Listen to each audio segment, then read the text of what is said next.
Hi friends. சின்ன வயசில் பாட்டியோட விளையாடின பல்லாங்குழி போர்டு ரொம்ப வருஷம் கழிச்சு இப்போ தான் கையில் கிடச்சிது.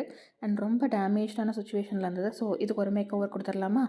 ஃபஸ்ட்டு மேலே இருக்க டாட்டை எல்லாம் ப்ரஷ்ஷை வச்சு க்ளீன் பண்ணிவிட்டு சாண்ட் பேப்பர் வச்சு ஃபுல்லாக ரப் பண்ணி எடுத்துக்கலாம். அப்போ தான் வந்துட்டு நல்லா க்ளீனாக கிடைக்கும். அதுக்கப்புறம் மேலே வந்துட்டு 2 லேயர் ஒயிட் கலர் கொடுத்துருக்கேன். அண்ட் பேக் சைடில் நம்ம ரேண்டமாக வந்துட்டு சில டிசைன்ஸ் போட்டுட்டு பேக்ரவுண்டுக்கு எல்லோ கலரில் பெயிண்ட் பண்ணி எடுத்துக்கிட்டேன். அண்ட் அதுக்கப்புறமா எல்லோ கலருமே 2 லேயர் கொடுத்துருக்கேன். அப்போ தான் பிரைட்டாக இருந்தது, இல்லைன்னா ரொம்ப லைட்டாக இருந்துச்சு.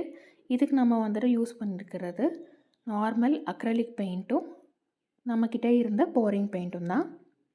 அண்ட் இந்த எல்லோ கலர் ஃபுல்லாக ட்ரை ஆனதுக்கப்புறம் உள்ள ஃப்ளவர்ஸ்க்கு கலர் கொடுக்க ஆரம்பிச்சிடலாம். ஃப்ளவர்ஸ்க்கு நான் மொத்தம் 3 கலர் யூஸ் பண்ணியிருக்கேன். இனிஷியலாக பேஸ் வந்துட்டு ஒரு பிங்க் கலர் யூஸ் பண்ணியிருக்கேன். பேஸ் முடிச்சுட்டு அதுக்கப்புறம் பிங்க்கும் ஒயிட்டும் யூஸ் பண்ணி நல்லா மர்ஜ் பண்ணியிருக்கேன் கலரு. அங்கங்கே வந்துட்டு நமக்கு லைட்டிங் ஷேடு தெரிகிற மாதிரி. அதுக்கப்புறம் டார்க் பிங்க்கையும் ரெட்டையும் மிக்ஸ் பண்ணிவிட்டு அதில் வந்துட்டு நான் அவுட்லைனும் கொஞ்சம் வந்துட்டு ஸ்டெம்ஸ் இருக்க மாதிரி கொடுத்துருக்கேன். அடுத்தது க்ரீன் கலருக்கு வந்துட்டு லைட் க்ரீன் இனிஷியல் பேஸ் கொடுத்துட்டு அதுக்கப்புறம் லைட் க்ரீன் டார்க் க்ரீன் ரெண்டையும் மிக்ஸ் பண்ணி வர மாதிரி லீஃபுக்கும் மற்ற பார்ட்ஸ்க்கும் கொடுத்துருக்கேன். அண்ட் ஸ்டெம்முக்கு பார்த்தீங்க அப்படின்னா ஃபுல்லாகவே டார்க் க்ரீனும் பிளாக்கும் மிக்ஸ் பண்ணி கொடுத்துருக்கேன். அண்ட் இந்த கவுக்கு வந்துட்டு பெருசாக எந்த எஃபெக்ட்டும் வேண்டாம் அப்படின்றதுனால ஜஸ்ட்டு ஃபுல்லாக ஒயிட் கலர் கொடுத்துட்டு பிளாக் கலரில் அவுட்லைன் கொடுத்தாச்சு.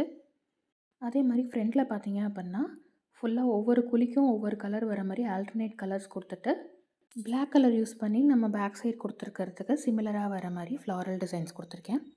இதனுடைய ஃபுல் ப்ராசஸ் ஸ்லோ வீடியோவாக பார்க்கணுன்னா டிஸ்கிரிப்ஷனில் லிங்க் கொடுக்குறேன். அது ஃபுல் வீடியோ செக் பண்ணி பாருங்கள். நீங்கள் இது உங்கள் சின்ன வயசில் விளையாடிருக்கீங்க அப்படின்னா நீங்கள் இந்த விளையாண்ட எக்ஸ்பீரியன்ஸை மறக்காமல் கமெண்ட் செக்ஷனில் ஷேர் பண்ணுங்கள். Bye friends.